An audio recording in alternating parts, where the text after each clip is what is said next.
এই রাস্তাটি মুক্তির মোড় টু সিরামিক্স মেন রোডের একটি শাখা রাস্তা, যা তারাপুর মসজিদের ডান দিক হয়ে পশ্চিম দিক হয়ে চলে এসছে নদীর পাড়ে, একদম ময়লা স্তূপের সামনে।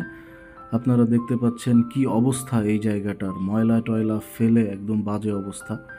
এই রাস্তা দিয়ে হাঁটা যায় না ময়লার গন্ধে, প্রচুর ময়লা স্তূপ এইখানে জমা হয়েছে, কারো কোনো ভ্রুক্ষেপ নেই। এই রাস্তাটি ডান দিক হয়ে সাভার মিনি স্টেডিয়ামের সামনে দিয়ে সোজা চলে গেছে একদম নামা বাজারে। দেখুন রাস্তাটির কি অবস্থা, ইটের সোলিং।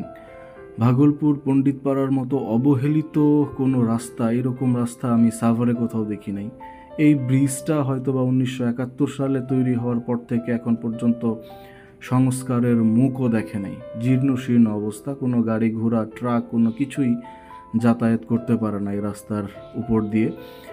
কর্দমাক্ত, চলাচলের অনুপযোগী একটি রাস্তা হয়ে আছে। এই রাস্তাটি অনেক সম্ভাবনাময় একটি রাস্তা, যা সংস্কারের অভাবে এইভাবেই ভাঙাচোরা অবস্থায় পড়ে আছে। এই রাস্তা থেকে সোজা চলে গেছে নামাবাজার, বাম দিকে থানার ঘাট এবং ডান দিকে থানা রোড।